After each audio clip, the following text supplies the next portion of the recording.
Good morning. कल हमने देखा था हेबलर का अवसर लागत सिद्धांत का परिचय।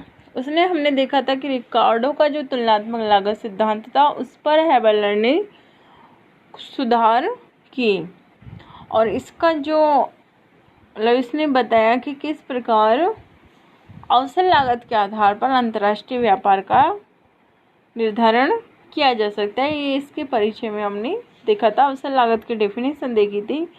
आज हम इस सिद्धांत की मान्यताएं देख लेते हैं जिन पर ये हेबलर का अवसर लागत सिद्धांत निर्भर है, क्योंकि ये न्यू क्लासिकल अर्थशास्त्र में आता है हेबलर। तो वही कुछ इसकी जो मान्यताएं हैं वो क्लासिकल अर्थशास्त्रियों रिकार्डो जे.एस. मिल और एडम स्मिथ से मिलती जुलती हैं। जैसे कि फर्स्ट जो मान्यता है, वस्तु और साधन बाजारों में पूर्ण प्रतियोगिता, तो ये हमने एडम स्मिथ जे.एस. मिल की जो थ्योरी थी उसमें भी देखा था। इसका तात्पर्य आपको पता है। सेकंड है एजिप्सन है, इसमें प्रत्येक वस्तु की कीमत इसके उत्पादन के सीमांत लागत के समान है, अर्थात प्राइस बराबर मार्जिनल कॉस्ट। तो जो हेबलर है वो कह रहा है कि प्रत्येक वस्तु की जो भी कीमत होती है वो इसको प्रोड्यूस करने में जो भी सीमांत लागत लगती है उसके बराबर होती है। सीमांत लागत का तात्पर्य आप जानते हैं कि एक अतिरिक्त इकाई को उत्पादित करने के लिए जो भी लागत आती है या कुल लागत में जो परिवर्तन होता है उसको ही सीमांत लागत कहते हैं। जैसे अगर 10 इकाइयों को उत्पादित करने के लिए एक फर्म की लागत है 1000 रुपये और 11 इकाइयों को उत्पादन करने पर उसकी लागत आती है 1100 रुपये, तो जो 11वीं इकाई है उसकी सीमांत लागत क्या होगी? 1100 माइनस 1000 बराबर 100 रुपये।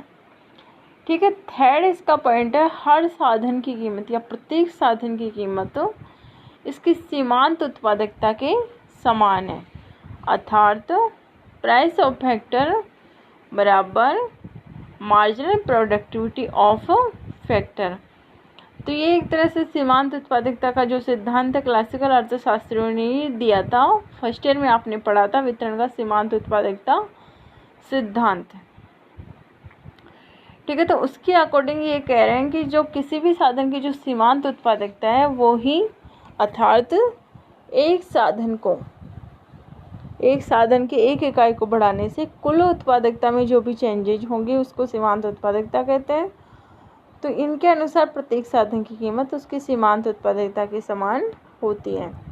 अगला पॉइंट है साधनों की पूर्ति स्थिर है, अर्थात साधनों की पूर्ति को बढ़ाया नहीं जा सकता। नेक्स्ट पॉइंट है टेक्नोलॉजी की अवस्था दी हुई है, अर्थात इनके अकॉर्डिंग टेक्नोलॉजी में कोई चेंजेज नहीं होते। टेक्नोलॉजी की जो अवस्था है या प्रगति की जो दर है, स्थिति है, वो दी हुई है।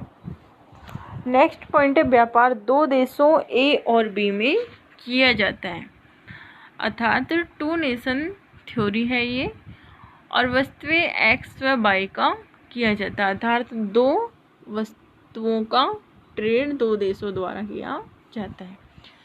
प्रत्येक से देश को दो उत्पादन साधन पूंजी और श्रम प्राप्त है, अर्थात जो प्रत्येक देश है उसके यहाँ उत्पादन के कितने साधन है? 2। जबकि आपने जो एडम स्मिथ जे.एस. मिल और रिकार्डो देखा था उनके थ्योरी में के उत्पादन के साधन सिर्फ एक उत्पादन साधन को माना गया था उसमें, और वो मूल्य के श्रम सिद्धांत की बात करते थे, अर्थात मूल्य डिसाइड होता था उनके अकॉर्डिंग श्रम की कीमत के आधार पर। जबकि हेबलर कहता है कि उत्पादन के 2 साधन होते हैं और ये बताता है पूंजी और श्रम, अर्थात हेबलर का जो मॉडल है वो 2x2 मॉडल है, अर्थात 2 देश 2 वस्तुएं और 2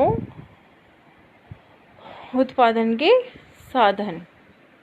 नेक्स्ट इसमें पॉइंट है कि 2 देशों के मध्य उत्पादन साधन पूर्णतया गतिहीन होते हैं, अर्थात ये कहते हैं कि जो उत्पादन के साधन होते हैं वो देश की सीमाओं के अंदर तो गतिशील होते हैं बट देश के बाहर वो गतिहीन होते हैं, अर्थात एक साधन को दूसरे देश से यहाँ नहीं लाया जा सकता। इसलिए ये कहते हैं कि एक देश तो एक वस्तु के उत्पादन में विशिष्टीकरण करेगा और दूसरा देश दूसरी वस्तु के उत्पादन में विशिष्टीकरण करेगा। उपयुक्त मान्यताओं के आधार पर अवसर लागत अथवा उत्पादन संभावना वक्र को निर्धारित किया जा सकता है। अवसर लागत का ही दूसरा नाम है उत्पादन संभावना वक्र। तो इसकी व्याख्या हम देख लेते हैं या इसकी डेफिनेशन वगैरह। तो डेफिनेशन उत्पादन संभावना वक्र की है।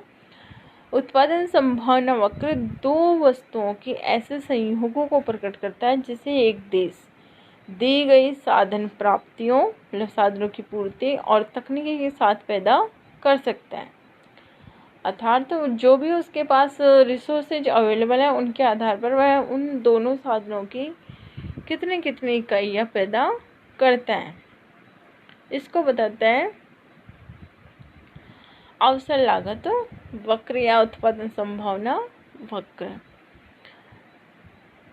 फिर है इसमें रूपांतरण की सीमांत दर अर्थात मार्जिनल रेट ऑफ ट्रांसफॉर्मेशन कि एक वस्तु x का उत्पादन बढ़ाने के लिए y वस्तु की उत्पादन की कितनी इकाइयों को कम करना पड़ेगा, ये इसको बताती है। अर्थात उत्पादन संभावना वक्र की ढाल दूसरी वस्तु की एक इकाई को पैदा करने के लिए एक वस्तु की छोड़ी गई इकाइयों के अनुपात से निर्धारित होती है और इस अनुपात को क्या कहा जाता है, रूपांतरण की सीमांत दर या marginal rate of transformation x for y।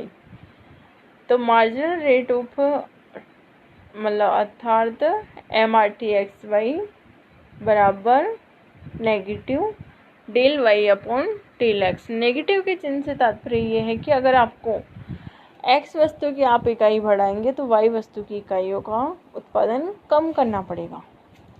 ठीक है, अर्थात x की एक इकाई का उत्पादन बढ़ाने के लिए y की कुछ इकाइयों का उत्पादन घटाना पड़ेगा। और जो रूपांतरण की सीमांत दर होती है उसका ढाल कैसा होगा, उपयुक्त सूत्र से आप देख सकते हैं ऋणात्मक। इसलिए जो भी उत्पादन संभावना वक्र या अवसर लागत वक्र है वो बाईं ओर से नीचे दाईं ओर झुके हुए होते हैं अर्थात उनका भी नेगेटिव स्लोप होता है। कल हम जो भी अवसर लागत के 3 रूप है जैसे बढ़ती लागतों की स्थिति में, स्थिर लागतों की स्थिति में और घटती लागतों की स्थिति में, आपने फर्स्ट ईयर में उत्पत्ति के नियम पढ़ा था। उसमें आपने देखा था कि एक साधन की जैसे आप इकाइयाँ बढ़ाते जाएंगे या उत्पादन के साधनों में वृद्धि करेंगे, शुरू में पैमाने के बढ़ते प्रतिफल प्राप्त होंगे, फिर स्थिर प्रतिफल प्राप्त होंगे और फिर आसमान प्रतिफल प्राप्त होंगे। तो उसी के आधार पर अवसर लागत को 3 प्रकारों में डिवाइड किया जा सकता है। ये हम कल देखेंगे विथ डायग्राम। ठीक है, धन्यवाद।